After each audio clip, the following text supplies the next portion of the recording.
Hello. Welcome. Glad you are here. Welcome to another Wednesday live stream. I am Dan, your friendly fishmonger from what's my company name? From dansfish.com. So glad you could join me. We do this every Wednesday at 7 p.m. Mountain Time. And just one moment, I'm going to get my chat set up here so we can see it. I didn't realize that didn't take earlier. Okay, now we should all be able to see chat together. Cool. So anyway, welcome. Glad you're here. Got some stuff to talk to you about. I'm going to go over a few things, and then we'll get to your questions and comments. And I'm going to need your questions and comments today to help drive the stream because I am exhausted. And I'll tell you why I'm exhausted in just a moment here. I'm tuckered out. It has been a long week since I last saw you. And let me get into why, I suppose. So Jonathan, my brother and my business partner, was here since last Wednesday. He flew out today, and we have been grinding away at the website for a week pretty solidly. So, and when I say we, I mean Jonathan's doing a lot of hard work on the website. Oh, I'm switching to live chat? Okay, good. In live chat. So what we've had to do is nothing fun. We've had to grind through server updates. So I don't know if anyone here has configured a server, but we had to update the code language of the site to the latest version of that code language. We had to integrate everything with the latest versions of the server and database and all that. And if any of you have ever tried doing that, you'll get a feel for how our week's been. We're almost done. We wanted to finish before he left. We're so close. Just a couple little things to do, and I think literally a couple more hours of work and it will be done. But anyway, this isn't anything you'll notice at getgills.com except for that Internet Explorer will now work with GetGills. So up until now, Internet Explorer has been a big problem for the website. It just didn't play well with us and with the server we were using and everything. So now that should be fixed, or as soon as we actually go live on the new updated server, that should be fixed. So it's been a lot of long days. Monday night, I think, went to bed at 3 a.m. Last night, we really wanted to finish. I think we went to bed at 2 a.m. and then got up this morning before the flight to try to finish. But Jonathan, thanks so much for your hard work. Yeah. When I say we're doing that, he's doing the work. I'm kind of a sounding board as I do other things. But anyway, so it's been a long week, not much sleep. I'm super tired. So as soon as we get to the question and comment section, please lay them down so I have something to read to carry me through because my mind is fried. I'll need a little help. So anyway, that's portion one of the website. The other thing we found is we spent the first couple days trying to get PayPal to work. I know a lot of you want PayPal to work on the website, and we do too. And we thought we found a solution. It's called Braintree, which is a company that PayPal owns, which does all this stuff. Unfortunately, the functionality of Braintree is no longer what it was before it was bought by PayPal. So it no longer does what we need it to do. It simply will not work in a multi-vendor community type marketplace. If you're buying one thing from one person, then it can work just fine. But if you're buying something from one person and something from another person and a third person, and you start getting more than one store per transaction, which is what we want the experience to be at GetGills. So when you go to checkout, you can purchase from multiple vendors. Just put in your card once at checkout and you're done. It simply cannot handle that. So we thought it could. We spent a couple days digging in really deep. We dug in pretty deep before Jonathan came on this trip. And one of the purposes of this trip was to get PayPal up and running for you guys. But the PayPal API, the PayPal software, what PayPal does, their code, simply cannot do what we need it to do to make Gills function like a modern, up-to-date website. So I'm sorry about that. We tried. We thought we had it. We don't have it. So we can't have that on the website. So I know that's bad news for a lot of you. But anyway, that's what we did this week. We started on PayPal, ground for a couple days, realized that the functionality that was advertised, or that this API had and was created for, is no longer active in a way that will function. So, and a lot of companies do this. A lot of companies buy competitors or buy other companies that they think they can integrate into what they're doing, and often it turns out the code doesn't match up, or the mission of the company is going one way and they don't want to spend the resources on that, or they just bought the company to kill it because they saw it as future competition. There's all kinds of things that go on. But anyway, bottom line is no PayPal. I'm so sorry. And I was looking forward to having Bob Steenfot join Get Gills. Oh well. So the good news is almost got the new server updates all configured and ready to go, and Internet Explorer should work soon. Nothing else will be noticeable. It's all back-end stuff that we have to do to keep the website up and running and functional, but nothing that will make your experience any different until we start doing other things. What we're working on now is making it so affiliates can be a thing, and then next we're going to make it so there's a discount code. So if you have folks that you want to be able to have a discount when they shop with you, you can give them a code, and at checkout they'll be able to enter the code and get off however much off the order that you specified. If you want them to have 50% off, then they'll check that out. At checkout they'll enter the code. I am so tired, I'm not talking well. And it will take 50% off their order, for example. So that's coming pretty quick here too, and a couple other things like that. So it's coming along. We made a lot of progress, and we're going to make more progress here in the next couple weeks. So that's it for the website for getgills.com, which, if you don't know what that is, if you're someone that likes to buy fish or wants to sell fish and or supplies online, anyone can go to getgills.com, create a store, and sell aquarium fish and related supplies there. And you can go and browse among lots of different people who have stuff for sale there. So if you're looking, check it out. Shipment update. So the shipments that went out this week, as far as I know, we've had no losses, so that's great. The shipments that went out last week, there was one box that was delayed. It did not arrive till Thursday, and unfortunately there was one DOA in that box. It was a bushy-nose pleco. I sent this person a lot of things, but among that order were 3 bushy-nose plecos. One arrived DOA, one died the next day, and one is going strong. Which is odd because bushies are so rock solid. You know, they're pretty sturdy fish. But the customer did let me know. This is a customer that has bought many fish from me for, I don't know, a few years. So, and this is the first loss they've ever had. I hated to lose. I hated to break that winning streak. Oh, it's only a matter of time. It's statistics, but it was a bummer when that winning streak was broken, because I've literally sent this person hundreds of fish, I believe.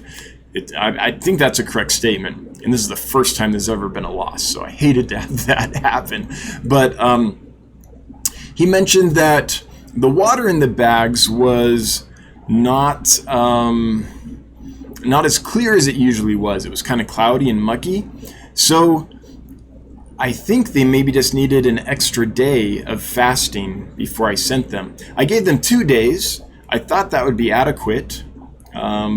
I sometimes give plecos a 3rd day, but I thought that was kind of a make me feel better thing, not a necessary thing, but seems like maybe it's actually necessary, because if they arrived with cloudy, gross water, that means they did poop in the bag, which means I did not fast them long enough, so their bowels weren't voided, and I thought they were. So I'll be giving plecos 3 days from now on as a matter of course. I've always given 2 days and occasionally 3 days. I always thought that 3rd day was kind of unnecessary, but it seems like in this case that would have solved the problem, I think. Lumpy Dog throwing down $5 and working as a mod. Thanks, Lumpy Dog, and thanks to my other mods. I appreciate you all. Thanks for being here. Whether 'tis nobler in the mind to suffer the slings and arrows of outrageous fortune. That reminds me of a TV show called Slings and Arrows, which you should watch if you're a theater geek. Yeah, quoting your Hamlet there. I love it, Lumpy Dog. Lumpy Dog, we gotta go watch a play together one of these days. Go throw toast at Rocky Horror Picture Show or something like that.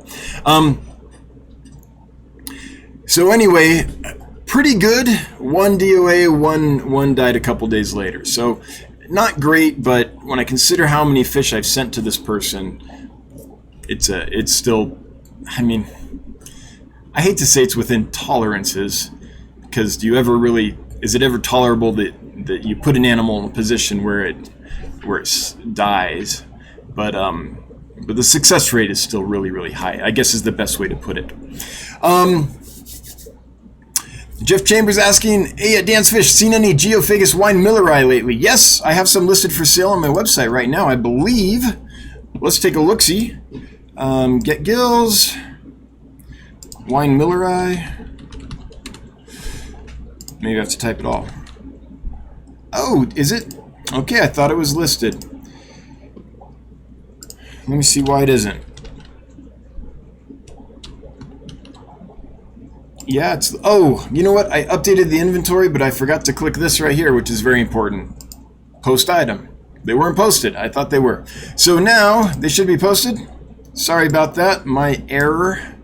It's been one of those weeks. There you go.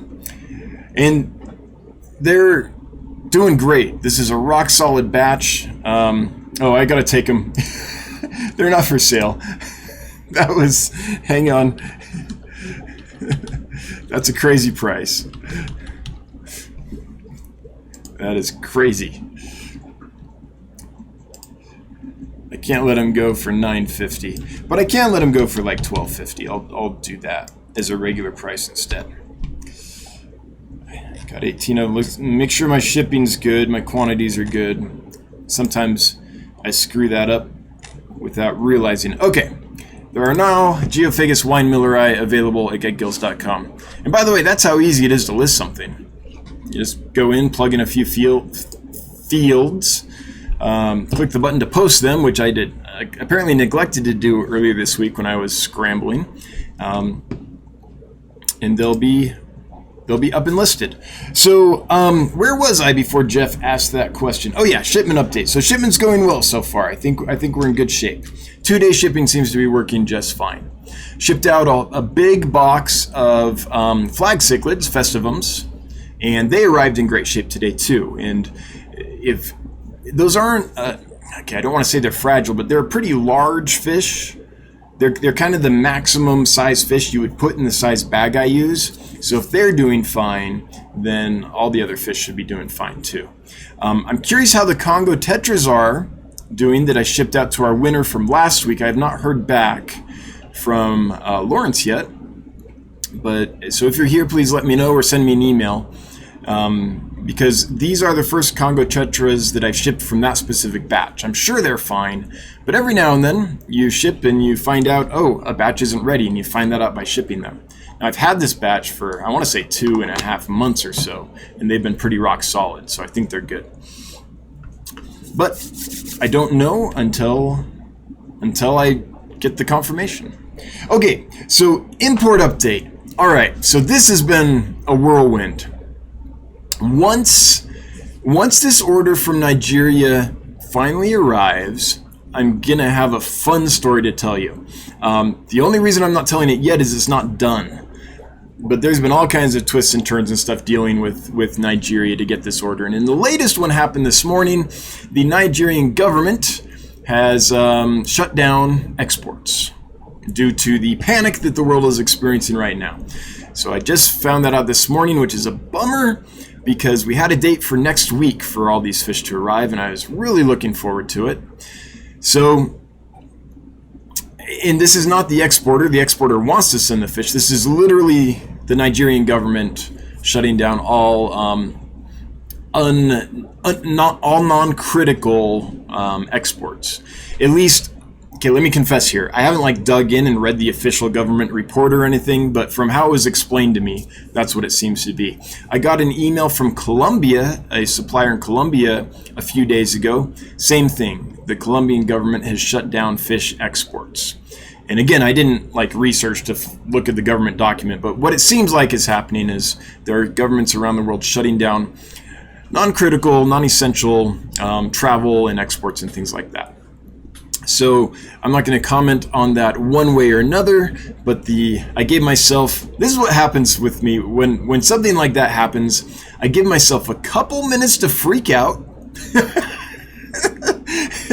and then I stop being reactive and I get proactive. So I got the news, freaked out for 2 minutes, and then figured out a solution. So earlier today, as soon as I got that news, I buckled down with another supplier and I placed a large order, which should be here Monday, provided those governments that the countries where these fish are coming from don't shut down before Monday. So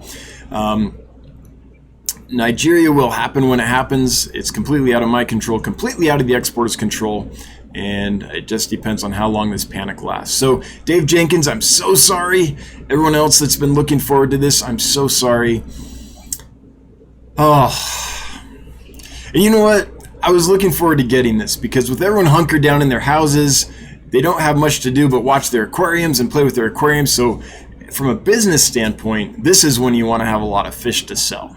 Like this is an amazing time to be selling fish. So I did get some fish Monday though. Let me go over that with you. So I did get a limited import in Monday. There's an unboxing video coming out about it, but what I got was some platinum half-beaks, some guppies, which what I thought I was ordering was like a scarlet red endler. What arrived was a guppy I've never seen before. It's got some red on it and a lot of black in the caudal fin. I don't know if I like them or if I hate them yet because they're still in quarantine. They haven't quite fully recovered and colored up and things. So I thought I was buying endlers. They sent me guppies. So I'll let you know once they color up, and I can show some pictures to some people that can tell me what they actually are. It's an adventure, folks, I tell you.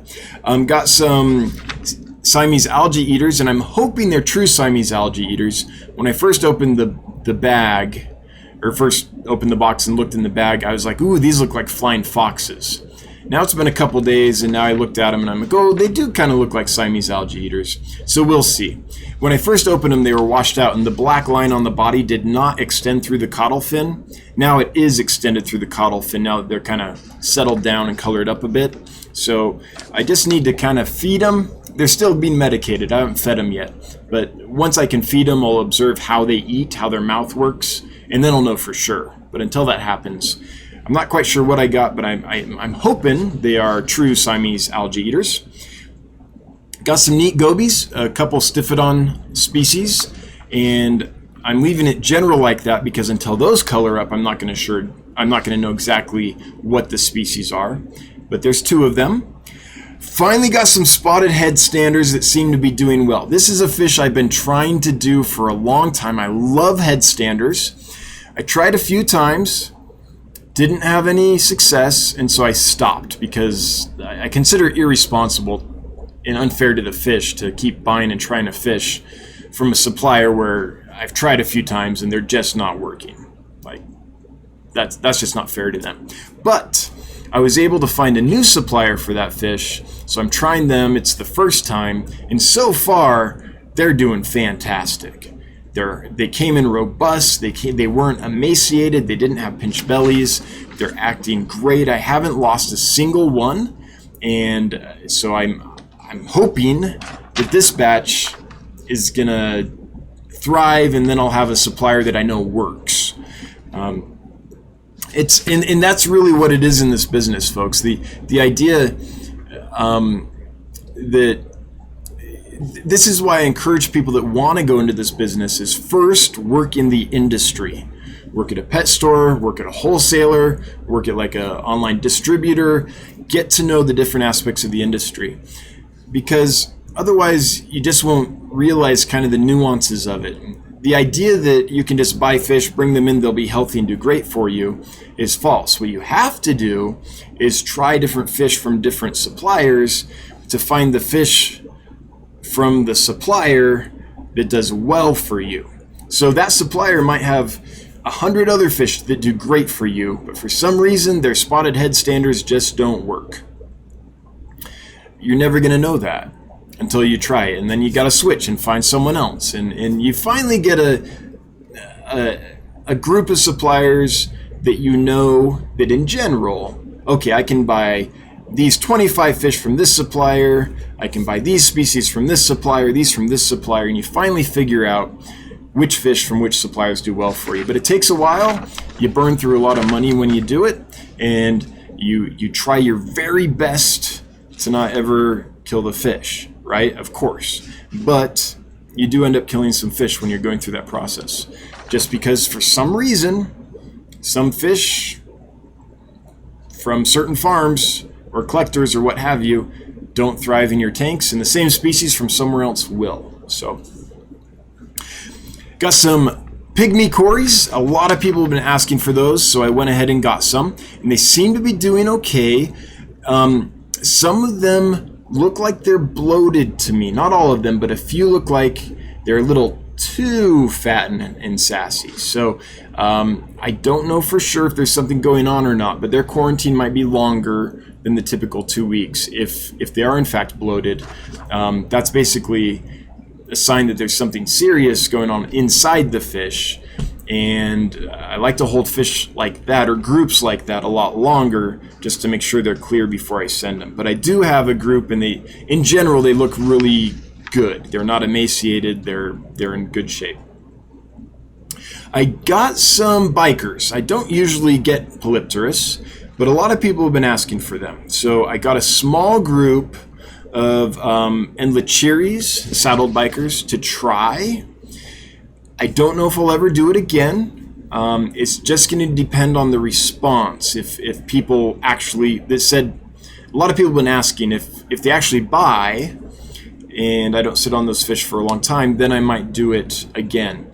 And it's not so much a business thing of I got to sell them quick and make money. It's more of a size thing. I have a lot of 75-gallon tanks, but a full-grown saddle biker is going to feel very cramped long-term in a 75-gallon. You could probably fit a couple, but I think they need a 6-foot footprint minimum. So I generally don't carry fish that get so big that I can't house them comfortably, just because I like the idea of if something doesn't sell or whatever, that it's not going to be a catastrophe, like it's not bursting out of my tanks. But a lot of people have asked for them. I really like them, so I'm trying it. If it goes well, I might do it again sporadically. If it doesn't go well, then I'll have learned that lesson again, and I'll remember not to do that again in the future, basically. Got some Signifer rainbows just because I was out. So this is the Pacific Blue Eye, is one of the common names, but Pseudomugil signifer, really gorgeous fish. I haven't met a Pseudomugil that I don't like yet. I also got some Luminatus, Pseudomugil luminatus, the Pasca, or Pascae is what they used to be called. Some neon tetras that I totally didn't order but showed up anyway. And then some lemon tetras, some rosy tetras, and some cherry barbs. I don't usually get in super kind of common bread and butter stuff like that, but I'm using them to kind of finish off seasoning the annex before the next large order comes in. So I just wanted to get some hardy and expensive fish to put in those tanks just so that I can make sure that everything's fine before I get the big order. And I wasn't going to do that. I was going to have it totally fish free until the order came, just because there's always the possibility that you put in a fish to seed things and that fish is carrying a disease or something. You don't want that. But it came down to I was more comfortable putting in super hardy fish and seeing if they did well than bringing in a big order, putting them in and finding out then that the system for some weird reason wasn't ready. It should be ready. I mean, it's been running for a while. with a lot of like worms and things in there, getting the system up and running and the cycle going and stable and all that. So pretty darn sure that it's going to be fine. However, I literally have not put a single fish in the annex yet. So there's just this part of my lizard brain that's paranoid and won't be okay until I do and make sure everything's okay before I bring in this big order that is coming in on Monday. So I'm so tired I can't drink. I have no motor skills. Shalanta. Oh man, I'm thirsty.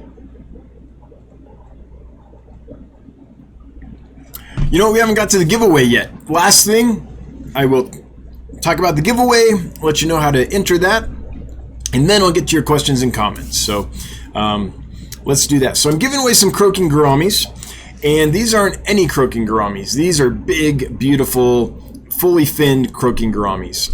They are 2 that are left over from a batch I brought in quite a while ago. They've been living in a 75-gallon aquarium that's so densely planted that every now and then I go to catch them and it was just too hard, and I was just like, okay, you guys can just stay here. I started with like 150, got down to those 2, and just gave up. And that was, 6 months ago, 8 months ago. So they've been living in there the whole time like kings and eating like crazy in a beautiful planted aquarium. Well, it's my version of a beautiful planted aquarium, a densely planted aquarium. And the other day I walked by and they were out and I saw them and I was like, man, that's as nice as a Croaking Gourami gets. So those are what I'm going to give away. If you've never kept Croaking Gouramis, then hopefully these will get you hooked on them. I think they're a very underrated fish. You just don't see them that often. And hopefully you get some nice ones that aren't just tiny little brown washed out darts like you often see. If you ever see them in a pet store, that's what they generally look like. But actually nice 2.5 inch full grown beautiful ones, then I'm hoping that gets you hooked on the species or the family or that group of fish. So that's what the giveaway is. So to win them, enter in the chat hashtag Croaking Gourami. I wanted to put frogfish, but that's a different thing. I thought of all kinds of creative things, but I just went with Croaking Gourami so it would make sense to people. And if you win, I will send them to you on Monday. All right.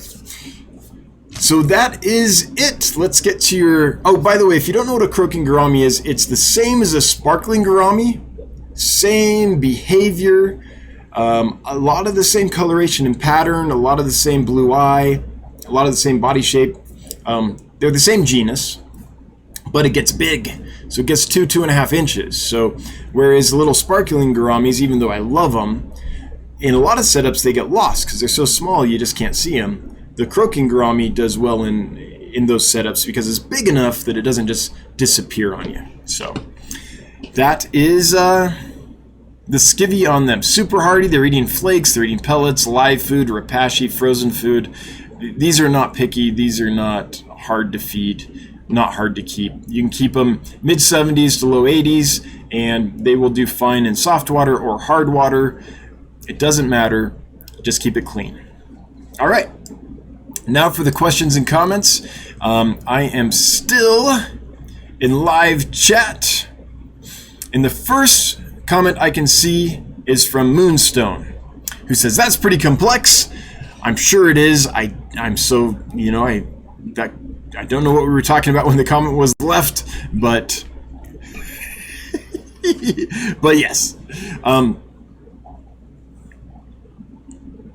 Gary's Aquatics, did you get my email today about delivery? Let me check.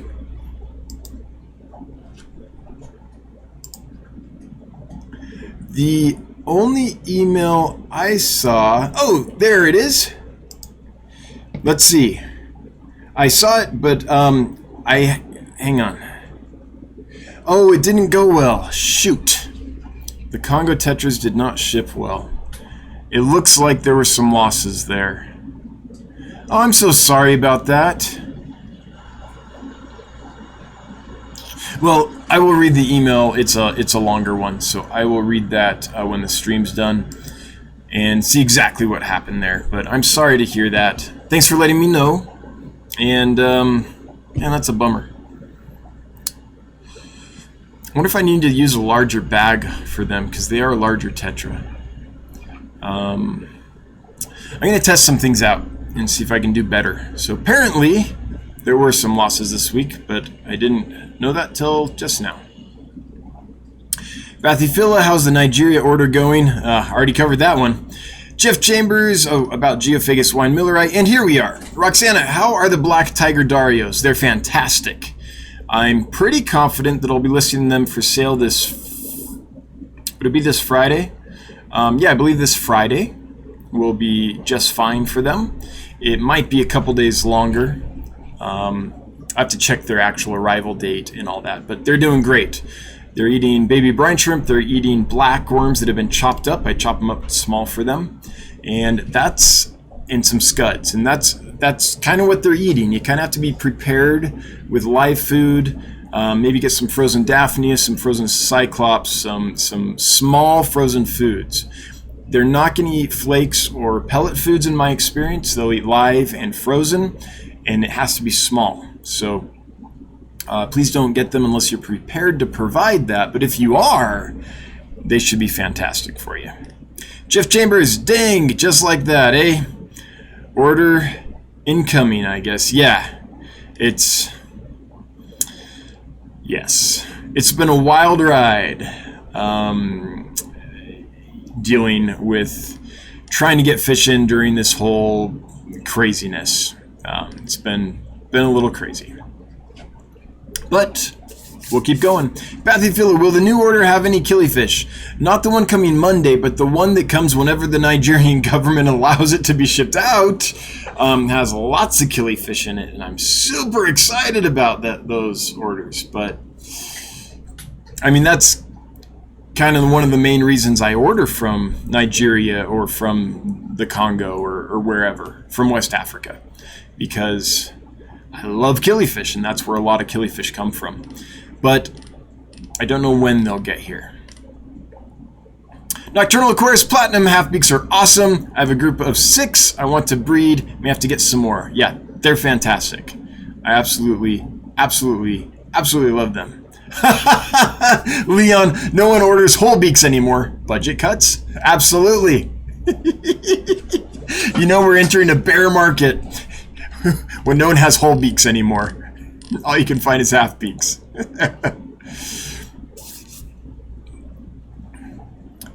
Leon, is giving away fish that is croaking the best idea right now?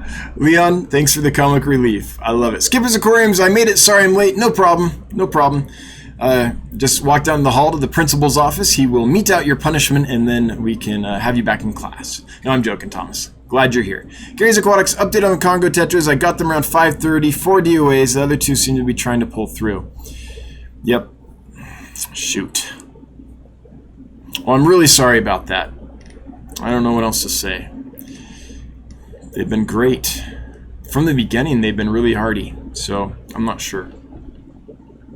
I might try, next time I send them, I might just need to use a bigger bag. Sometimes that is all that's necessary. Shannon, do you get any CPDs? I just sold out of I had a couple hundred of them. Sold out, a week ago, maybe 2 weeks ago. And ordered more. They should be here Monday. There's a small chance they might be available for sale 2 weeks from the date they arrive. But that's a fish that usually comes in really emaciated. Bellies are usually really pinched. And so I usually plan on a month to 6 weeks to get those in shape for selling. So I'm not sure exactly, depending on the shape they come in, when they'll be available. But when I order those, I generally think, okay, this is going to be a month and a half. Not always. Sometimes I get a great batch in that has been treated super well or has not been in the holding tanks at the exporter for long and isn't skinny. But yeah, that's a fish that the industry does not do really well with on the supply chain side, so it takes some extra care. HC Aqua, is Pascae and Luminatus the same fish to your knowledge? As far as I know, Jesse, yes. It used to be called CF Pascae because it looked so similar. but then it was described as luminitis. That's my understanding of the history of that blue eye, just pulling it off my brain on the fly without having looked at it in a long time. But if I remember right, it was CF Pascae, and then it got described as luminitis. Could be wrong. If I'm wrong, please someone chime in and correct me. But that's what I remember. Please, please, please, says Lumpy Dog, don't put the bikers in bare tanks with no decorations, plants, or hiding places. When they feel safe, bikers are awesome active fish. Thanks. Yeah, they're going to go in a 75 gallon. It's planted. It has sand on the bottom. And it's got like tons of plants and stuff in there. So, and I'll throw in PVC pipes and stuff like that too, just so that if the big clump of Java moss and water sprite and stuff isn't enough, they can also swim into a tube. So yeah, I wouldn't do that, Lumpy Dog. Not once they're out of the kind of sterile quarantine environment. Yes. So I grew up with bikers. I really like them. Or Ornitopinus is the species that I grew up with because my fish godfather kept them, and I used to take care of his fish a lot. He would go on vacation, he would go on long trips to collect fish in the Amazon and things like that, and so I'd take care of his fish room while he was gone. I'd come over on weekends and do his water changes, and he would pay me, and I could take all his books and go read them and stuff like that. So yeah, I'm familiar with bikers, although it's been a while, but I'll give them a good home. Alrighty, looking for the next question or comment, because my brain is fried. I need help with the stream tonight. Let's see here. I think I missed a lot because it jumps on me and wouldn't let me back to the top. And also for the bikers, to get them started, I've got a whole bunch, like 12 pounds of blackworms in my blackworm culture. I've got all the scuds and things like that. So I'll get them fat and sassy. Croaking Gourami, everyone's joining up. Okay, here we go. Is that a Lumpy Dog? Are you throwing down a super chat? Thank you so much. $5 from Lumpy Dog. So come up to the lab and see what's on the slab. Yes. It's always a fun time. I know that show's not everyone's cup of tea, but it never gets. Halloween wouldn't be the same without it. Alrighty, Eric M. When will you be posting the half beaks for sale on Get Gills? So I suspect that'll probably be about 2.5 weeks or so. I just like to fatten them up a little bit more before I sell them, because they're such a thin fish to begin with that I'm always afraid that they don't have enough body fat on them to ship well. So I like to plump them up for a while before I send them. So if they all do well, and if they eat well and start getting fat and sassy, then I get probably about 2.5, maybe 3 weeks from today. It's always up to the fish. I never know for sure when fish are going to be ready to sell. So it's a minimum of 2 weeks, and some fish come in and they're fine and there's no issues and they eat well and there's no signs of illness and everyone does good. And then it's like after 2 weeks, I'm like, yeah, these can go. A lot of other fish come in and it's like, okay, they need some TLC. I've got to treat some illnesses, or they're really skinny, or some other whatever. There's lots of things that could happen, and then it just takes a little longer because I don't want to sell fish till I'm confident it can ship well. And even with all that, as we saw earlier in the stream, even with all that, occasionally there's still some losses. So I would hate to think what would happen if I didn't do that and then ship you the fish. So it's up to the fish, and it just depends on how they do. So if all goes well with half beaks, I would say 2.5, 3 weeks. But if there's issues, then it could be 4 weeks, could be 6 weeks, could be 3 months. I don't know. But my guess is 2.5 weeks. 307 Wyoming 4E with a $2 throwdown. Thanks, Sheila. Appreciate it. Love your fish, Dan. Thanks, Sheila.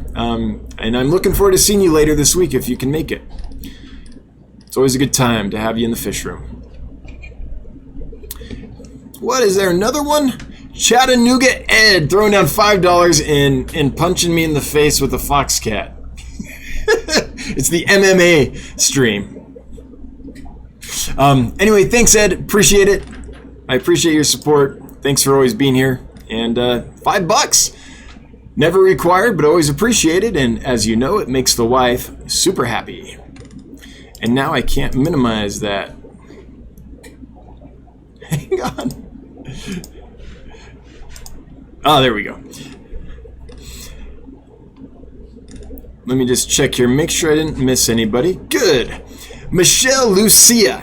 Can you go over how you use levamisol to deworm, how much you use, etc., etc.? Yes, so levamisol is 1/4 teaspoon per 100 gallons. That is the dosage that is used by Greg Sage at Select Aquatics, and I confess, when I first saw that on his website, I respect Greg Sage, I like him, I have nothing bad to say about the man, but when I read that on his website, I was like, there's no way. There's no way 1/4 teaspoon can treat 100 gallons. So I did my own research. I dug into the dosing. I dug into the how much per liter you need to use and all that, parts per million, whatever. And he's right. My math came out, independent of Greg. My math came out 1/4 teaspoon per 100 gallons. So that's what I use, and it seems to work well. So the general doctrine of how to use that is you give it a treatment, you wait a week, you treat again. I'm a little more paranoid than that. I give it a treatment, I wait 3 days, I treat again, I wait 3 days, I treat again. And then if the fish has any sign that something's going on, like it's not eating well or not gaining weight or anything like that, then after another week or so, then I'll do that regime again. It might be overkill, but it treats lots of different nematodes, basically, roundworms. And there's lots of different species of those with lots of different reproductive cycles, so I just feel more comfortable that way. But according to the directions and things and everything you read everywhere else, treat once, wait like a week, treat again. So I'll let you decide how you want to do it, but I do it treatment, 3 days, treat again, 3 days, treat again. You do want to change the water between treatments. From what all the literature says and from my experience using it, it's a very safe medicine. Doesn't seem to harm the fish. There's a wide range of tolerances there, so you'll probably be okay. Hope that answers your question. Please let me know if you need any more info there. Gary's Aquatics. Hey Dan, if you've got a sec and a marker handy, can you show me how you label male and female fish? I was kind of confused. Yes. So the universal symbol for male is this. It's pointing up. That's how you know. And the universal symbol for female is the one on the bottom. So there you go. Hope that cleared it up for you, Gary's Aquatics. Ginger Grays, my fishes arrived just fine. Oh, good, Ginger. I'm glad to hear that, especially after I just heard that the Congo Tetras didn't. So everyone with Ginger's report there, that means everyone that I shipped to has now reported in, I believe. No, I'm still missing one. So I don't know for sure what the percentage was, but looks like there was one issue. Fishkeeper Cool, I just got some Cory eggs this morning. Congrats! Always exciting. In the tank that I harvested, I'm so tired. The tank that I harvested them from has both peppered and bronze Corys. Is it possible that I could get a hybrid from them? I don't think so. Those come from different, what's the term? Is it clad, tribes? Different groups within the complex of the Corydoras.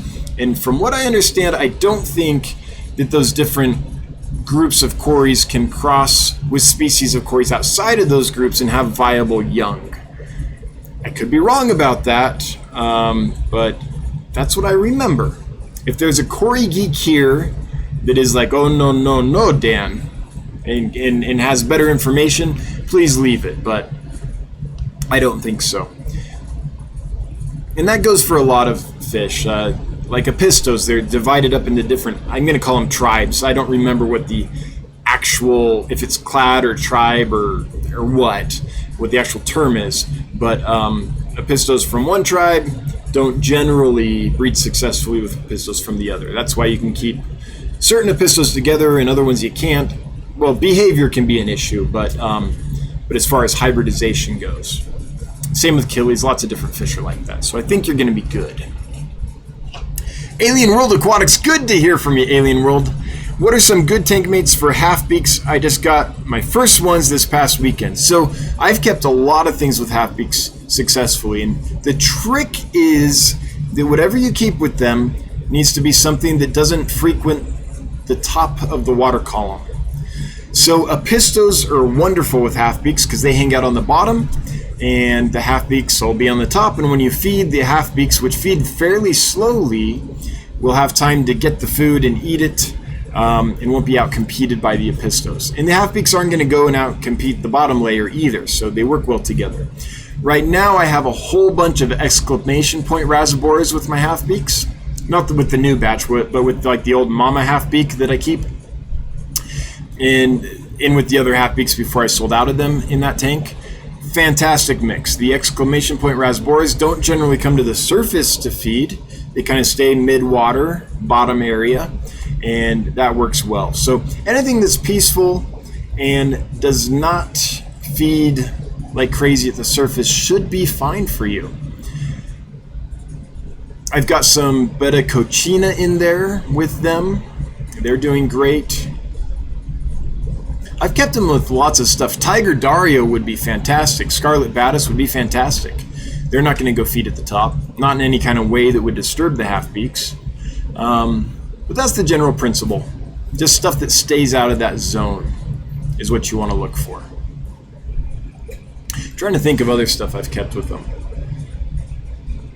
Honestly, I've kept lots of things with them. Glass catfish, ghost catfish, those do great with them. Any Corys, of course. Anyway, you get the idea, I think. Let me know if you have a specific fish you're wondering about, or if you need something more, but that's the general principle to follow with those.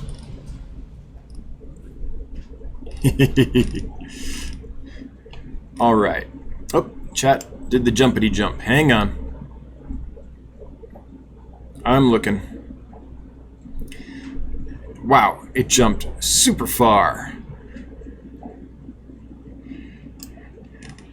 Okay, here we go. Let me make sure. I just don't want to miss anyone because, yes, that's Alien Worlds. Gotcha. So I am now going down. Just got to Lumpy Dog's $5 Super Chat. Thanks again, Jeff. And got to Ed's $5 Super Chat, and my face is hurt. And now, Roxana, did you save the baby apistos? I did. There would have been too much outrage if I didn't. And so I did. I took all but like 3 or 4 of them out, and I'm raising them in a little 5.5 gallon aquarium. They are snarfing down baby brine shrimp like nobody's business. And for the first couple days, I saw them all the time. Now I don't see them as much because there's a lot of water sprite and Java moss in there, but I still see a few every now and then. So I think they're doing just fine. And baby mama has had a group of 3 or 4, and that kept her, you know, so she wasn't heartbroken. So, although I think she's heartbroken now because I don't think I think those have all been predated on by this point. So they do good until they get bold enough to go explore a little bit, those babies. And once that happens, oops, they get a little too far away from mama and things go south for them. All right, Killers Aquatics throwing down Pippi Longstocking, my favorite of all time. Thank you so much, Bob. I don't know what it is about her. There's something about when she jumps and her hair goes up and the pom-poms shake, but then what gets me is she jumps and then right before she falls, her skirt like falls back down a little bit. I don't know. It's just hilarious. It just is hilarious. Killers Aquatics, thanks for the $10. Never required, always appreciated. Makes Brenda super happy and keeps me afloat. Especially, I mean, ideally I would have had Fish in the Annex up and running and be selling like several weeks ago, but it's been a bit of a grind. The timing of the world and what's going on in it is not matching up well with the timing of me trying to launch a brand new fish facility as far as getting fish in. But I've got a plan B and a plan C and a plan D, and it's all working. But thank you so much for the super chat. I appreciate it. HC Aqua. Working Place just released an online site to request work from home, and the site crashed. Ooh, man, that's no good. That is no good. Well, I hope that gets all sorted out. Man, websites are tricky things. I never realized how crazy it is. Building a website and keeping it going until we did it. Like, things are always changing. The servers are always updating. The security protocols are changing. The code languages are constantly evolving, and it's just, there's a lot. It's constant vigilance on those things. And when one thing updates, sometimes it doesn't talk well to all the other things, and then you got to figure all that out. And that's like Jonathan knows all the minutia of that and the nuance of that. But we only, if you only update your server once every couple years or so, if you do it all day, every day, then maybe it wouldn't be such a thing. But we do it as little as possible because it's such a crazy job. So it's a lot when you don't do it all the time and have to remember everything. Yeah. Anyway, I hope the website goes well for you and gets back up and running, because I know how it feels. Moonstone, minimum tank size for the two. Oh, what was that, Moonstone? The two what? And are they a pair or both the same gender? Oh, they're Croaking Gourami. So I would say a 10-gallon or so. You could keep one in a 5.5 gallon if it was well planted. I mean, you could keep two for size, but if one was getting picked on, 5.5 gallons might not be enough for territory for them to get away from. And I don't know for sure if they're male and female. I catch glimpses of them. It's a very heavily planted tank. And I'll see one and then I'll see the other, and I've never seen them next to each other where they were like there and I had time to kind of compare them. So I really don't know if they're male and female or not.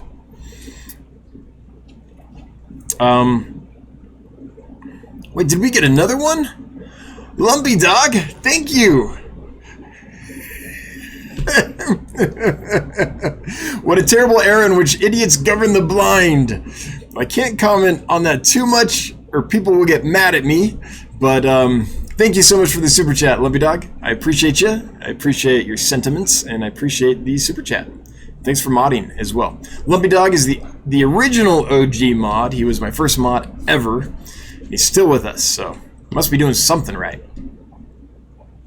Skipper's Aquariums at Dance Fish and Nurse Beckus. So why do y'all... What? Okay, Nurse Beckus asks, so what do y'all do for treating ottos with bloated bellies? Oh, that's a rough one. I've lost half in the last week. They've been in QT for a month. Doing well till this last week. Oh, Nurse Beckus, I'm so sorry to hear that.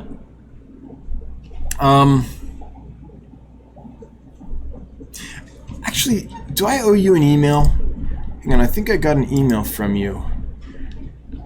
I've literally been so busy that I haven't been even sleeping. You emailed me yesterday. I'm sorry it took me so long to get to that. I've been grinding away, so I haven't even read it yet. But I just took a glance now, and I see that it's related to this. That's a rough one. Did well for a month, then they bloated up. So what bloat is in a fish is there's a couple things. It can be an indication that the fish has a blockage. Probably not in this case that they would all just get a blockage simultaneously. it's an indication that they are no longer able to keep homeostasis with osmotic pressure. So fresh water is rushing into their salty little bodies as it wants to do and filling the body cavity and bloating them out. And it can be an indication of like organ failure, like something's going wrong with the liver and so it's swelling up real big or something like that. There is no kind of bloat besides maybe a minor blockage that you can clear out with roughage, but that's mostly like goldfish and stuff, sometimes some bettas and things. But there is, besides that, there's no kind of bloat that I know of that has a high chance of being treated, simply because by the time a fish gets to the point that it's not able to osmoregulate, there's severe things that have happened for the fish to get to that point. Or if organ failure is becoming a thing and vital organs are bloating up and things, then the same issue, right? It's not an indication of a small problem. So with the exception of maybe a little blockage, but that can get serious real fast too. So when I see bloat, often I'm like, okay, I'm going to try my best to help this fish. Hardly am I ever successful. So what I'm about to tell you might not be the best way to do it. It's just the best way I can think of. But what I do is I would put them in a hospital tank. I would use salt, 5 grams per liter. That will help with osmoregulation. I know they're autos. We think they shouldn't be in salt. I get that. But at this point, if osmoregulation is a thing, then it's probably worth a try. And then kanamycin and nitrofurazone are the first antibiotics, the first medications I would try. Again, the probability of success on that, in my experience, and I hate to say this, I don't want to I don't want to be derogatory or be negative, but I also don't want to give false hope. In my experience, and again, I'm not a veterinarian or anything like that, but it's hard to treat that. The success rate is not high. But I would do the salt. I would use kanamycin and nitrofurazone because kanamycin is actually absorbed into the fish. So if there is an internal infection that is causing, say, the liver to bloat up or something like that, then at least kanamycin gets inside the fish and will come in contact with that infection. A lot of the medicines we use never make it inside the fish. They only affect the surface of the fish. So that's why I use that. So that would be my first try. If that didn't work, I wouldn't know where to go from there, honestly. Now, one thing about using salt with fish that are sensitive to salt. Not a veterinarian, could be wrong about this, haven't studied this in a lab, but my experience has been this. If I take a fish that's sensitive to salt and I put it in a tank and then I pour in a bunch of salt, then that fish is going to have a negative reaction, say a bottom-dwelling goby or a Corydoras or something like that. However, if I dissolve all the salt in the aquarium before I put the fish in there, and the salt's all dissolved and evenly distributed throughout the water column, and then I put the fish in, then I don't tend to see that reaction. So I wonder if, and I'm thinking of autos in this instance because autos have a reputation for being sensitive to salt, I wonder if a lot of the time when we think a fish is sensitive to salt, what's happening is we're putting a bunch of salt in there and they're getting a high concentration of salt in their face if they're a bottom-dwelling fish. Or, you know, when you put salt in and it first dissolves and there's one side of the tank where the salt is that gets a lot of salt before it distributes evenly throughout the water column. You kind of get those, it looks like heat waves coming off asphalt as the salt gradually dissolves in the water. I think half the time that's what's stressing the fish out. So if you do this, make sure the salt's dissolved in the aquarium completely before you put the autos in there. And it could also be worth testing with 1 or 2 autos first to make sure. Often if there's something that has a reaction to salt, it's pretty quick. So yeah, those are my thoughts, Nurse Beckus, and I hope some of that might be helpful, and I hope that was cohesive. I am so tired right now. I'm honestly not processing information the best way, but those are my thoughts. And I'm so sorry to hear that that you're having an issue like that. Especially after you've already quarantined them for a month and things like that. I mean, I want to say that's a bummer, but it's more than a bummer. That's really horrible. Anyway, my best wishes to you. I hope it goes well. Wish I could help you more.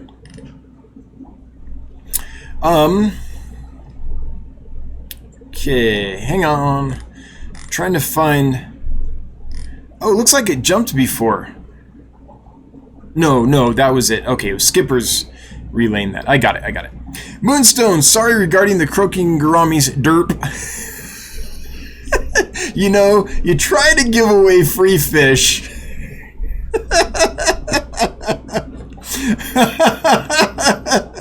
And then people judge you for it. Thanks, Moonstone. Not every fish is for every person. I totally get it. B-Start, pond fish ideas. It would help to know the size of the pond. It would help to know if you're wanting to breed the fish or not. If you're thinking like a little patio pond outdoors, something like that, Aphanius species would be great. Let me show you what those are, in case you don't know. They're a species of killifish with a wide tolerance of temperature. High temperature tolerances, can go in lots of different temperatures. I really like a lot of the native fish. I like the native killifish quite a bit. I think sunfish and things like that could go well if it's a big enough tub. There's a lot of really neat fish that are from, say, China and things that could go well in that. A lot of the, I don't want to say like hillstream loaches or panda loaches or anything like that, because those need a lot of oxygen, and I'm assuming this isn't, as a pond, when I think of a pond, it's probably not really heavily aerated or anything like that. But, Caridina shrimp, Neocaridina shrimp often do really well in ponds. But a lot of the barbs and things like that can take a wide range of temperatures. They can take it a little cooler. A lot of the killifish can take it cooler, but then you have to find some kind of top, because they like to jump. But those are kind of my thoughts. There are tetras, like anything from Uruguay or Argentina, the Buenos Aires tetra, the Caracidium species, any of the fish indigenous to Argentina or Uruguay are going to probably do pretty well for you. Yeah, those are my thoughts. And I'm thinking when I say this, since it's kind of early spring, I'm thinking of species that like cooler water, that aren't going to have a problem in cooler water. Now, you might get to the opposite problem midsummer if it gets super hot where you are. And then you need to find a fish that can take it really cold and really hot. There's some of the pupfish, there's some of the Aphanius and things like that that can do it. But it depends. When people say ponds, it depends. Is it a massive temperature swing? Are they going to have to go from cold water right now to like super hot water in August when it heats up a lot? You know, I don't know exactly what situation you're in.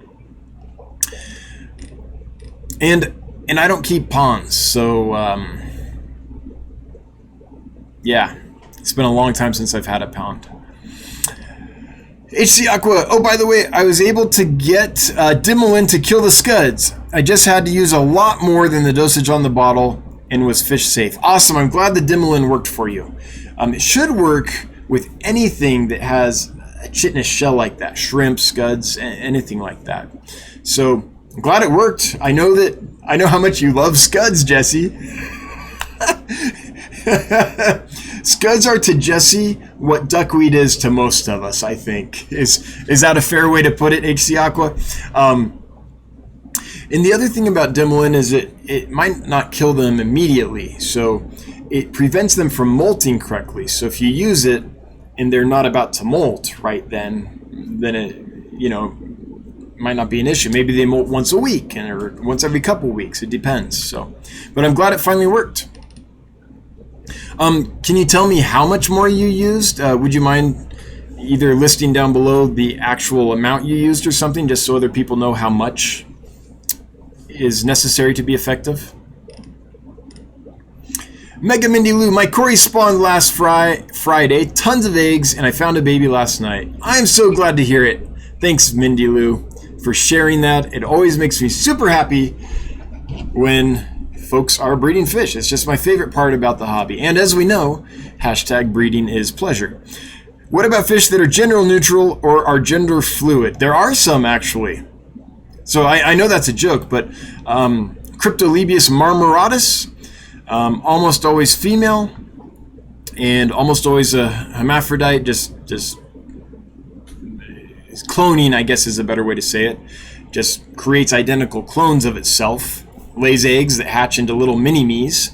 But under certain conditions, you will get males. There are other fish too. I forget. It's not coming to mind right now, but there's several that start as females, and then once they reach a certain size, switch to males. So it does actually happen in fish. It's really interesting how they've adapted to all the pressures on them with some really interesting reproductive behaviors. And those fish will be with us at the Rocky Horror Picture Show. All right, let's see here. Scrolling up because chat did the jumpy jumps. Oh, okay, as far up as I can go here. So this means I'm not going to be able to see some of the questions and comments that were left earlier. So I can see Gary's Aquatics. Yes, that answered my question. So at least I ended up with a male and female. Maybe now I can get them to mate. I hope so.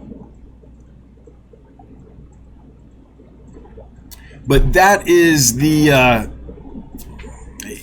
yeah, if your question or comment was above that and I haven't got to it yet, I'm not going to be able to. Chat won't let me scroll up that far. So, yeah.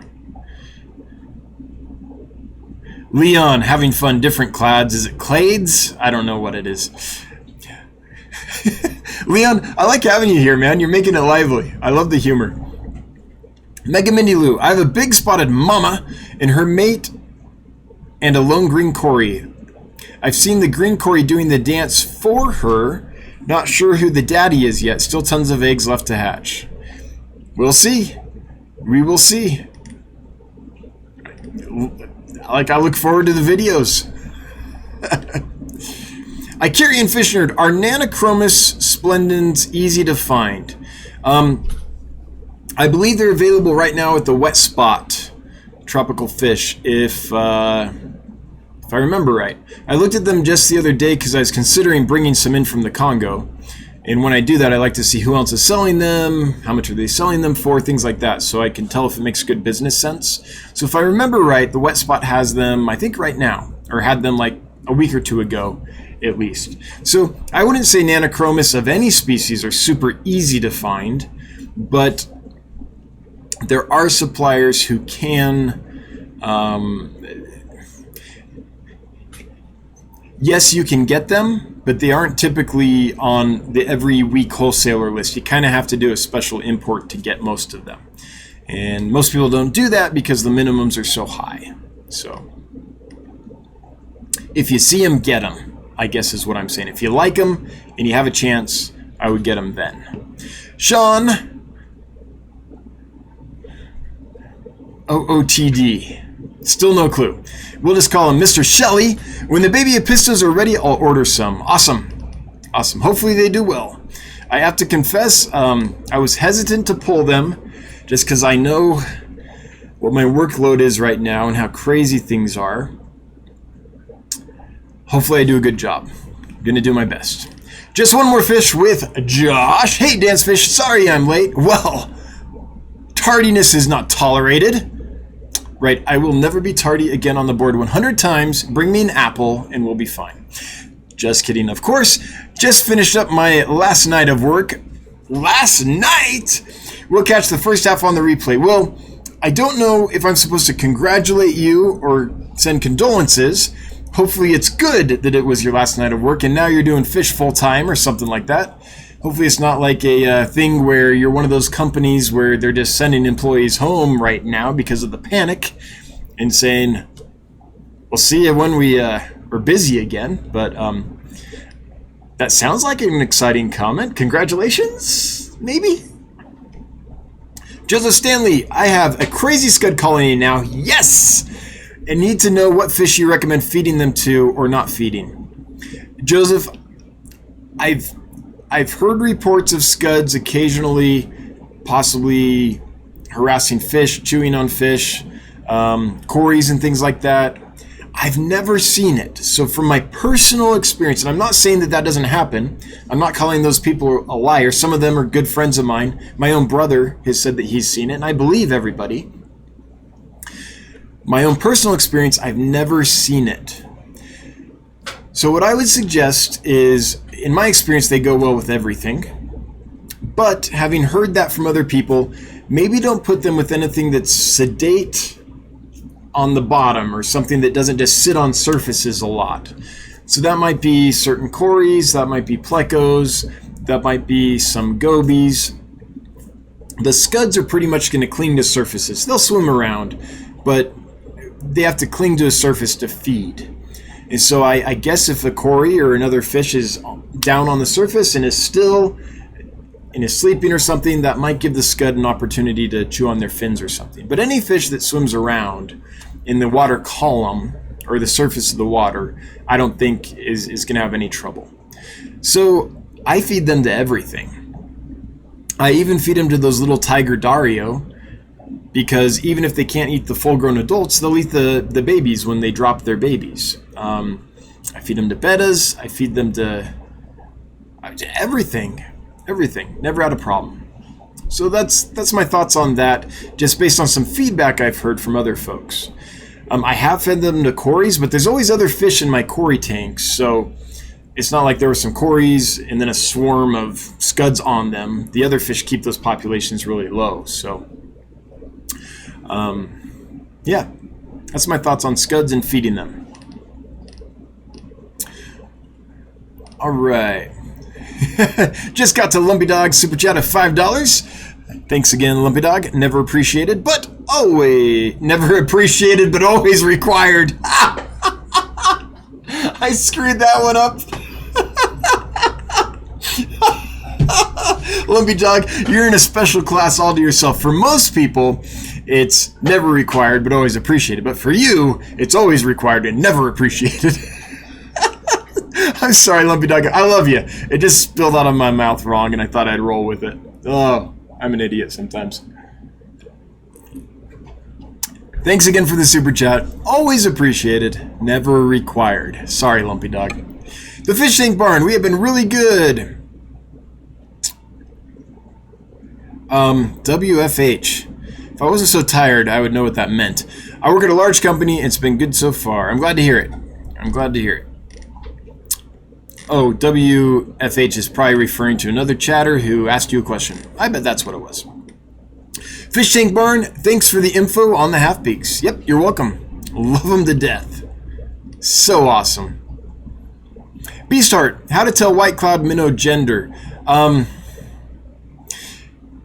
Okay, it's been a while since I've kept and bred white clouds.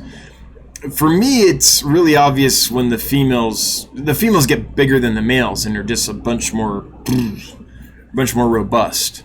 So it's I guess for me it's mainly body shape, and the males display to each other and stuff in a way that females don't. So there's some behavior there. I can't remember if there was any color thing. Is there any like fin extension or more yellow on the margins of the males than the females? I can't remember that. I always kind of glanced at a tank and went by body shape. The females were always kind of bigger, more rotund, and the males were more slender and acted different. So there might be a better way, but that's how I did it. If there's a better way, guys, if there's like a color difference or something, could someone chime down below? Because color is really easy to be like, oh, white there, not there, must be a male. You know, that's the easiest way to do it. But I don't think they have that kind of dimorphism, if I remember right. It's 8:15. Woo! Charlie Barton, can I keep the croaking gouramis with cardinal tetras? Yes. Loaches and angelfish. Angelfish, yes, if there's plenty of plants and stuff like that. Loaches, it depends on the kind of loaches. There's some loaches that are straight up jerks. So if they're peaceful loaches that are doing well with cardinal tetras, then I'm going to assume that yes, they'll do fine with the croaking gouramis. But if you have like a large like yo-yo loach colony or skunk loaches or something like that, some of those can just be bullies. So Killers Aquatics, $5. Hiya! This is a new one.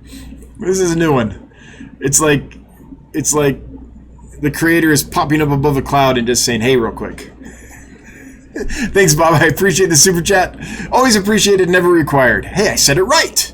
But it does make the wife super happy. And we really are at 8:15 if Bob's throwing down a super chat. That's like my that's like the warning, the 15-minute warning for me.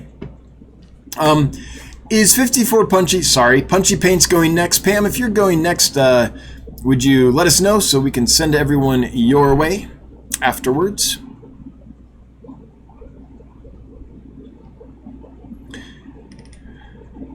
Okay, looking for the next one. Moonstone, I saved a female betta with salt bath.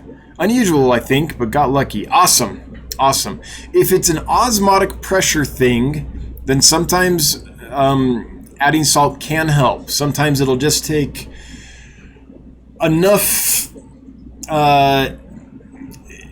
pressure off the fish that it can then use that saved energy to healing, and it can sometimes work.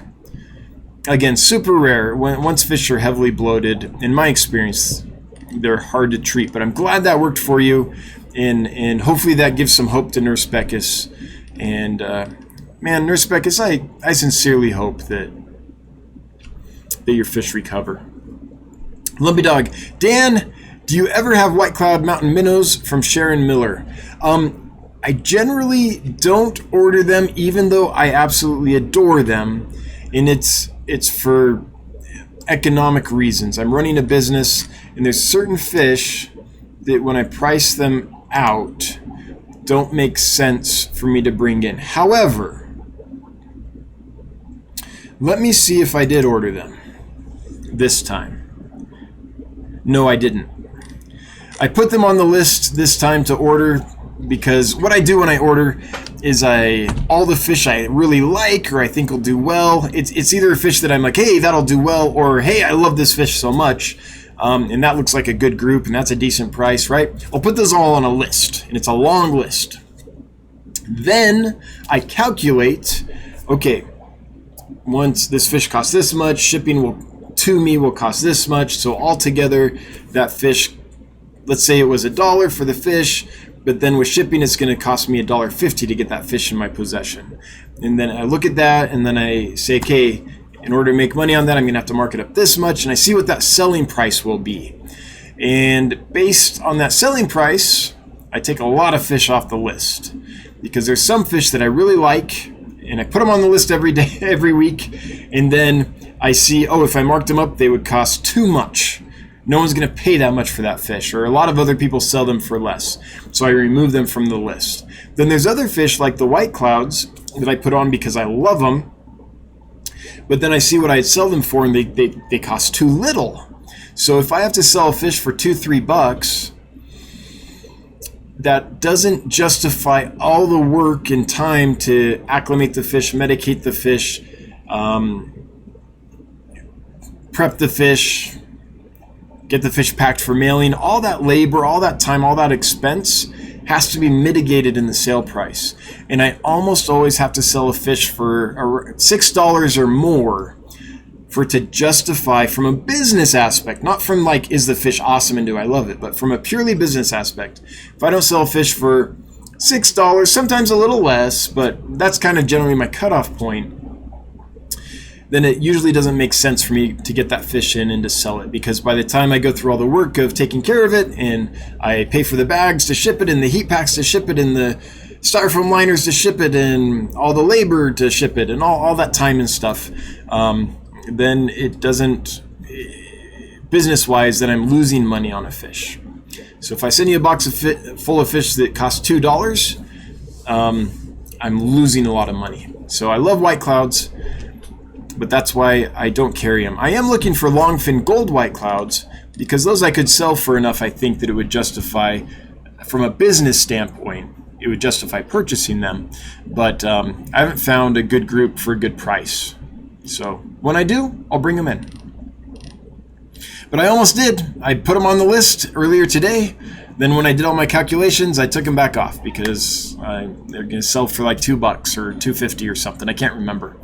And just wasn't going to work. Nurse Beckus says, thank you. You're welcome. And I got my fingers crossed for you. I sincerely hope things start looking up for you. Oops. I just saw HC Aqua's dosage. Woo. Chat did the jumpy jumps. I'm looking. Okay. Oh. Thank you so much. Gary's Aquatics. Love Dan's channel. Thanks, Gary's Aquatics. I appreciate that. Even though apparently I can't get fish to you alive, I'm glad you still like the channel. HC Aqua. I used 1 milliliter per 10 gallons. The dosage on the box was about 10 times less. Okay, thank you for letting me know. Next time it's not working for me, I'll be like, okay. Jesse could go up to that concentration. Maybe I can too. Of course, there's a disclaimer here. Just so HC Aqua and I don't get in trouble, that different water types react differently with different medicines. So if you have hard alkaline water or other things in your water that I don't have or Jesse doesn't have, medicines can react differently. Dosages might need to be increased or decreased, things like that. There's always a lot of variance in these chemical reactions. However, dimolin affects molting, and fish don't molt, not like a shrimp does or a scud does or something with an exoskeleton. So generally, the doctrine on dimolin is that you can way overdose it and it's not going to hurt your fish. So I've seen that in the literature many times. Gary Duncan, can electric blue, acara, angelfish, and blood parrots live together? I want to say yes. My gut reaction is yes. I mean, if the angelfish pair off, you're going to get some aggression. I've never done that combination, Gary, but I think that would be fine. Yeah.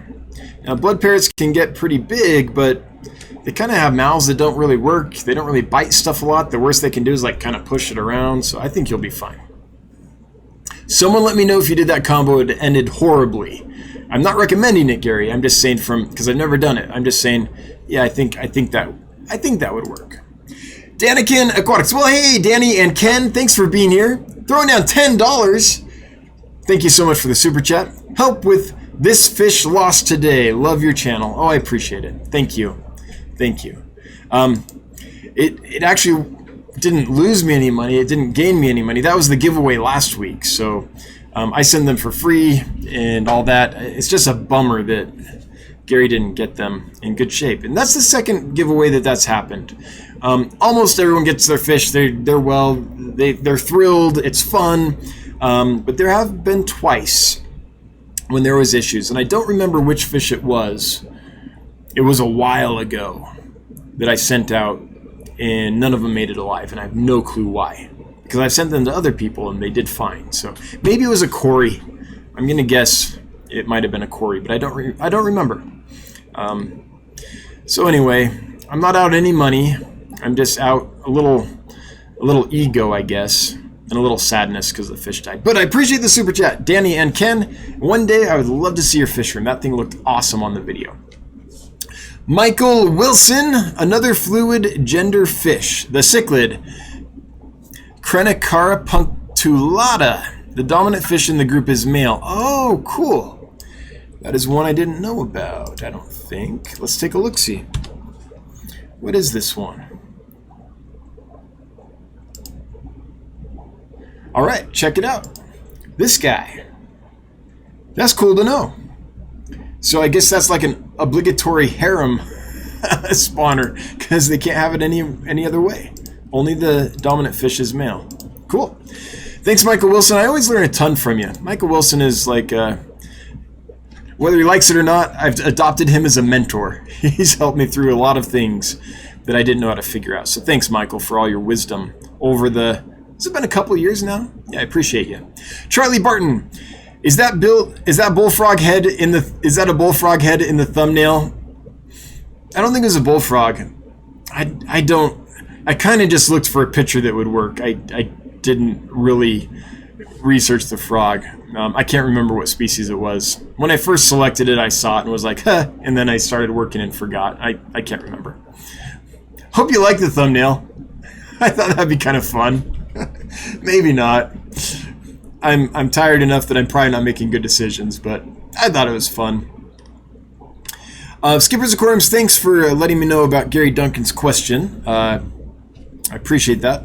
Luckily, I saw it earlier, so we're good. Eric M. I have Pseudomugil gertrude that I want to spawn, but don't want to use a mop. Is there any plant I can use as an alternative? Yes, you can use any bushy plant. Java moss, water sprite, those are my go-tos, but anything that's kind of fine-leaved and bushy will be fine. Kambaba, stem plants will be fine. I always use Java moss and water sprite, so that's my go-to, but that'll work. Now it's going to be hard to find the eggs on there, but you can just remove the plant into another tank or remove the parents from that tank and let them hatch in that tank, and you should be just fine. I would recommend that whatever you use, if you have plants on the top and the bottom, that's always good. Mostly the top half, I would say, of the tank is the most likely place they'll spawn, but I have had groups that for some reason, maybe it's where the plant was placed or the way the water flowed in the aquarium or whatever, they wanted to spawn closer to the bottom. So I would cover my bases that way. 3 minutes left. Mega Mindy Lou, so happy you pulled the babies. I know, you were one of the reasons I did it. You and Ginger Graves and a bunch of other people that were like, you gotta pull the babies. I was like, okay, will do.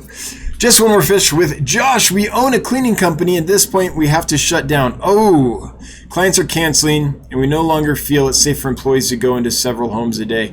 Oh, okay. Well, I'm sorry to hear that, Josh. So it's not like a happy quit my cubicle job that's sucking my soul away, and now I get to do fish all day. I'm sorry it's not that.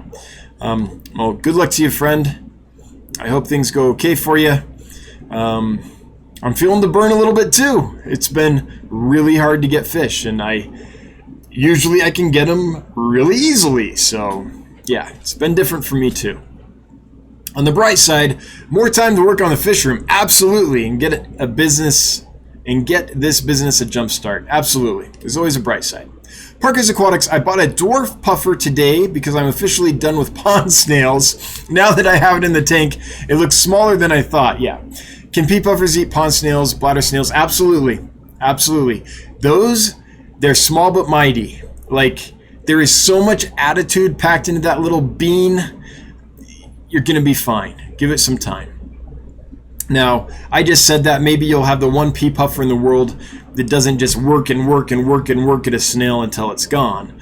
But yeah, I think it's going to be just fine. If we're talking about bladder snails, pond snails, ram's horn snails, not like big apple snails, although I bet they would just start at their antenna and gradually work their way down on those too. I've never tried it, but you're going to be fine. They're going to clean out your snails. That's my bet. If I was a betting man, that's what I would put my money on. Aquariums maintained by Andy, throwing down $2. Fun educational stream. Thank you. I'm glad. I'm going to have to rewatch this. I'm literally so tired. I can't remember what I said 2 minutes ago. Like, it's been that kind of week. So I'm glad it's coming out fun and educational. I'll know in a few days when tonight I'll actually be able to sleep. Jonathan and I were just grinding through that process, trying to get it done. Every night you're like, okay, just another hour. Oh, wait, another problem. Okay, a couple more hours. And then, it's 3 a.m. and it's like, oh, whew, gotta go to bed. Lumpy Dog, African Butterfly Cichlid Fry. Let me try that again. African Butterfly Cichlid Fry is still alive. I'm not that great with egg layers, so things are good. That's awesome. Well, it's been a few weeks now, right? Jeff, congratulations. That's fantastic. That's another fish that I think I ordered more of those. I just love that. Peaceful, doesn't get too big, pretty, hardy, breeds easily, a little aggression when they pair off, but when you call a cichlid peaceful, you got to expect that. That's just understood, I hope. But yeah, glad to hear they're doing well. Okay, Oh, it's 8:30. This is the last one. Fishkeeper Cole, we made it through a stream without buffering yet. No pictures of you for you, I guess. It's a bummer. It's a bummer. Here you go. Okay, there's something. Yeah, we didn't buffer last week either. So, just real quick before we do the giveaway and close this out, I got a new line run to my house, and I got a new modem put in. And on the main line, the company redid the main line, in the neighborhood. So altogether, I think I don't know where the problem was, but we covered our bases and haven't had any buffering since. So I'm hopeful that we can continue on without it. I'm even in like a higher quality stream right now. I'm on a low latency, I believe. What did I do? I did normal latency, so the best quality that you can get. A little more lag maybe, but hopefully better sound and better image. And I can't wait until I can stream with this sucker. Took our first video with this Monday, or Tuesday morning actually, when we unboxed the fish. Even in this horrible lighting with all this yellow insulation all over this room, it still took really nice videos. So I can't wait to be able to live stream with it instead of my little desktop camera. So things should be getting better. All right, that's it. I'm gonna go ahead and do the giveaway here. So here's for 2 large croaking gouramis that apparently are just derpy moonstone. That's our drum roll, and the winner is Nurse Beckus. Hopefully that's a ray of sunshine when you're struggling with sick fish. Hopefully that helps brighten your day. I know what it can be like to be struggling with a species or group that just isn't getting better. That just everything you try, it's just a struggle. So I think that's awesome that you won. Nurse Beckus, congratulations. Just knowing that what you're going through right now, I think that's awesome. So congratulations, I see your comment. What? Me? Yes, you. If you would send me an email, dan@dansfish.com. By midnight tonight would be fantastic. Your first and last name and your mailing address would be greatly appreciated. So congratulations. I think Punchy Paints is probably going next. At 9 o'clock or so is my guess.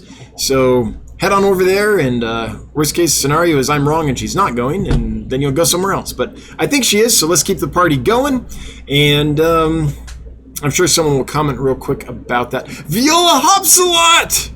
Voila! Welcome! So good to see you. Hope you're doing well. It's been a minute. Good to see you in the stream. And I'm going to shut it down. Thanks, everybody. I appreciate my mods so much. Thanks for all the super chats. It really helps.